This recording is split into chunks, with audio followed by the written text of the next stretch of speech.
Good afternoon, Year 5, or good morning, whenever you're watching this. So on Monday, the task that you were set was to write an alternative ending to a fairy tale. And the example they gave you was Little Red Riding Hood. And I did say to 5S, if I get any stories back, I would love to be able to share them with you all, just like we were in class, and read them out to you. So here goes. So our first story that I'm going to read to you is from Freddie. So let's see what happens in this one. Little Red Riding Hood was on her way to our grandma's house. When she got to the door, she smelt a loathsome smell. It was a wolf. "Hey, get off my grandma!" shouted Little Red Riding Hood. She ran inside and jumped on the wolf's back. They outnumbered him and tussled him to the floor. Then Grandma ran to the kitchen and got a knife. She stabbed the wolf. They chopped the wolf, cooked the wolf, and enjoyed a nice wolf and chips. Thank you, Freddie. So our next alternative ending to a fairy tale is from Annie Rose, and this one is Cinderella. The wedding was such a beautiful day, full of smiles, surprises, happy faces, and family time. Cinderella felt there was something missing. She demanded that her stepmother and stepsisters were invited to offer them lessons in being friendly, polite, respectful, kind, and thoughtful, and most importantly, to be happy and not to be jealous. They all arrived feeling confused and were frightened in case it was a trap. They were amazed by the table of glorious, delicious food in front of them. Juicy red strawberries, perfectly cut sandwiches, cakes and tea. Cinderella asked in return that she would like them to live with each other to become a big, happy family. The ugly sisters helped with washing, gardening, cooking, cleaning, and they also enjoyed family picnics, playing game movie nights. They loved spending time with each other, especially with the new arrival of Prince Chad. They all lived happily ever after. Well, that is certainly a nice end to the end of Cinderella. Well done, Annie Rose. Thank you for sharing. So our next alternative ending is from Lucy. So Lucy has used Jack and the Beanstalk as her story. And this one's got a little bit of a twist in it with some new characters you might not have seen in Jack and the Beanstalk before. He climbed higher and higher until he realised something peculiar. This was the wrong beanstalk, but still he climbed higher and higher, and eventually he reached the top. There, sitting right in front of him, was a Dracula. Jack froze. What could he do? For he knew that once your foot touched a part of the beanstalk, all of the beanstalk underneath you would turn invisible. But the Dracula wasn't the regular Dracula you see in Goosebumps or anything like that. It was much scarier. But of course, you've never met this Dracula, so I can't really tell you without referring to the normal one. Basically, rather than fake blood pretending to hang from his mouth, it was real blood.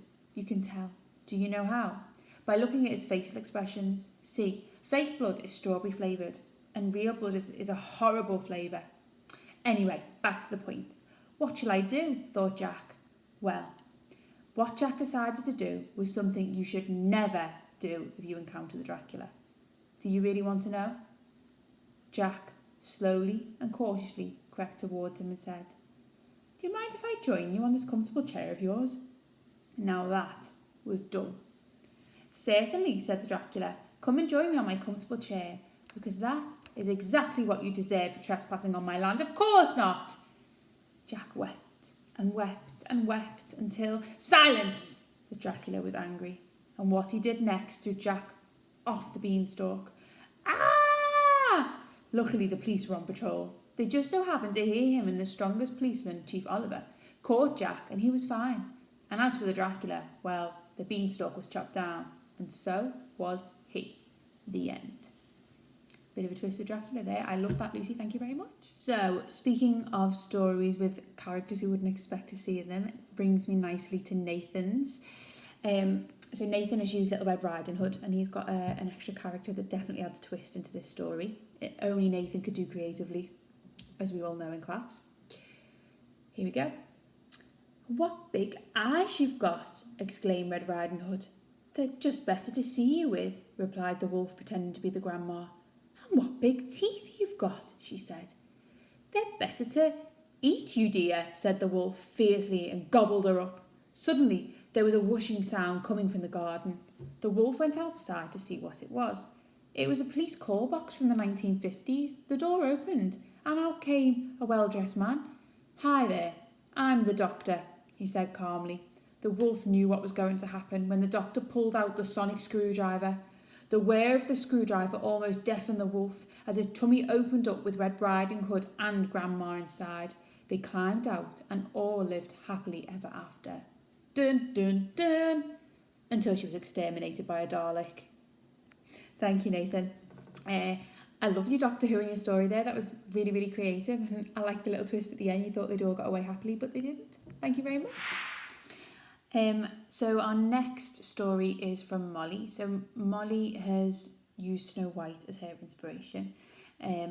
But she sent me the full story, but you do need to read the full story for it to make sense, and it flows really nicely. So I'll read all of it. Here we go. Mirror, mirror. Once upon a time there lived a young girl with skin as white as snow, hair as black as ebony, lips as red as blood, and an evil stepmother who was jealous of her stepdaughter's beauty. The stepmother would make the poor girl wear rags and scrub the castle like she was a maid. The girl's name was Snow White. One morning, just before dawn, Snow was singing by the wishing well. She had a voice of an angel.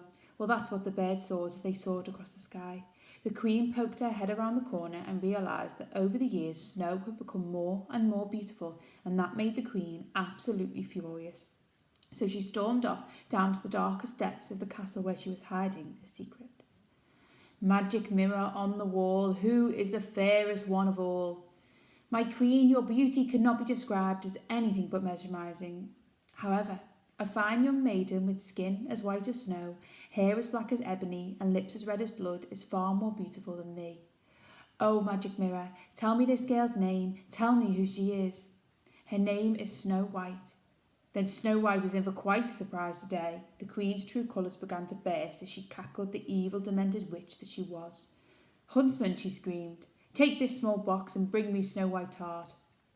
But your Majesty, no ifs or buts. Either do this task or say bye-bye to your job here at Grimhard Castle. Yes, your highness. And with that, the huntsman was off to find Snow White. Snow White was sitting and staring at her reflection in the flowing water. The rippling was like a heartbeat, starting off as a tiny fleck and then expanding with every pulse. This made Snow feel calm and relaxed, when suddenly her beautiful world of colour turned black, just darkness. She didn't understand what was happening. She still felt alive, but it felt like she was being carried in like a sack or something. She struggled and fought to free herself, but she was just too weak and frail. She had lost all hope. With a beam of luminescence shone in her eyes, and she gasped. There was a tall, dark figure looming over her with a knife as big as a javelin. Snow White screamed, so loud everyone in Australia would have heard. I can't do it, said the huntsman. Huntsman, is that you? Snow White said, astounded. Yes, Snow, it is, and I'm sorry, but I have to warn you about the Queen. She's jealous to the core of you and wanted me to bring back your heart, so run, Snow. Run away deep into the woods and never look back. There is a little cottage not far from the other side of the woods. If you stay there, you'll be safe. Go, Snow, go now. Snow did exactly what the huntsman told her, and there was indeed a tiny yet adorable cottage, and the door was wide open, so she decided to make herself at home. She did all the housework, but missed a room, so she opened the door to see 7 little itty-bitty beds. Maybe animals live here, who knows, she mumbled to herself. All of a sudden, she heard the door swing open and 7 little men toppled in. Who's there? Said one of them, with a pickaxe in the air. My name is Snow White, and my evil stepmother is trying to kill me, so please can I stay here? I will do all the housework and make you a scrumptious supper every single day. Very well, said one with a beaming smile. Do you mind if I just lay down for a while, please, because I feel like I've been running for days, but wait, I need to know your names, said Snow White with a huge yawn. Well, I'm Doc, this is Bashful, Grumpy, Happy, Sleepy, Sneezy, and that's Dopey. Well, hello, Snow managed to say before drifting off to sleep. Go, Happy whispered to his brothers. One after another, the dwarfs ran up to the attic of the cottage, where there was a cauldron and gallons of magical liquid. Find the one that let us speak to the Queen, ordered Happy, whose real name was actually Hostile. Got it, screamed Dopey a little louder than intended. Shut up, Dopey, and just pass it over, commanded Hostile. He poured it into the cauldron, and a cloud of purple smoke emerged. There was the evil Queen. Our extravagant, most beautiful. Oh, just get on with it. Right, she's exactly as you said, believes everything you say, and that the hunter must have told her everything, the big wuss. He is an imbecile for not sticking with you. Anyway, what is the plan to poison Snow?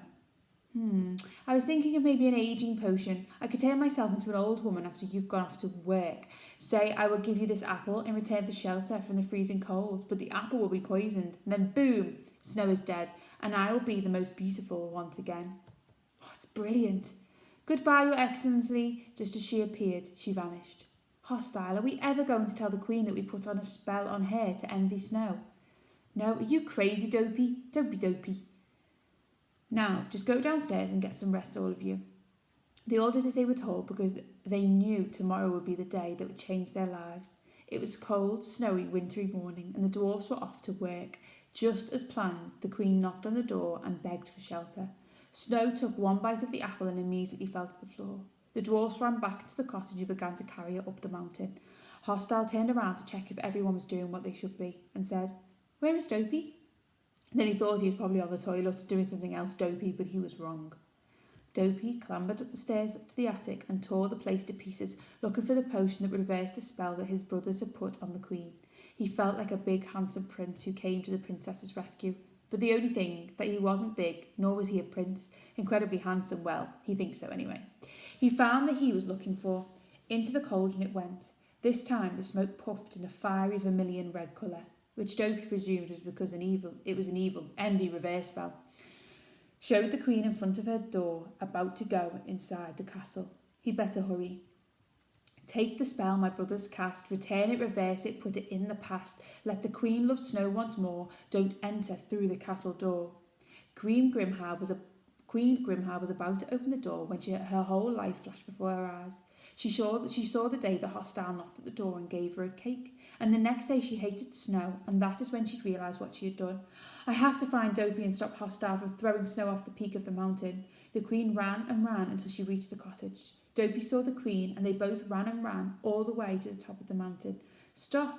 The Queen and Dopey screamed simultaneously. Nope, I don't think so, came reply. Dopey charged at his brothers, pushing 5 of them off the cliff, all at the same time. All that was left was Hostile. The Queen clutched Snow in her arms, and Dopey kicked Hostile off the cliff. Loser! Dopey shouted with a smug little grin on his face. Snow, wake up, Grimhair said with a heavy heart. The Queen hugged Snow as a tear ran down her cheek. Mum, Snow said. Snow, Grimhair said. This wasn't the traditional fairy tale now, was it? But it was definitely an exciting one. True love's kiss doesn't have to be a prince kissing a princess, and doesn't have to end in a prince and a princess living happily ever after. The story ends in a cottage, 3 people, and a gigantic, extravagant, sumptuous apple pie. That was brilliant, Molly. I loved it. I loved the twist with the dwarfs. It was brilliant. Well done. It was lovely to hear. Thank you. So our final story of today is from Tom. And Tom has also done Little Red Riding Hood, and he's got a little violent twist in it. So be prepared. Little Red Riding Hood entered her grandma's house, who was looking unusually excited. Why, Grandma, you seem rather happy, said Little Red Riding Hood.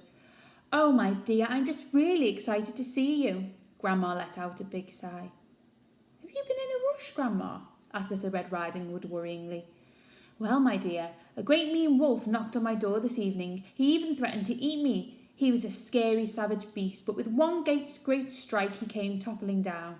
Little Red Riding Hood noticed the wolf on the floor. He was still scary even when he was beaten. She gave her grandma her basket, and they all lived happily ever after. I wouldn't mess with that, Grandma. Thank you very much, Tom. Thank you for sharing. That was lovely. So there we go. There are our stories shared by 5S, just like we were in class. I want to say thank you to everybody that shared their story. If you didn't get your story in, don't worry. Look out for some things in the future, and it'd be lovely to be able to do this again. So I'll let you know when I'm going to do the next one on Twitter and by email. See you all soon. Stay safe.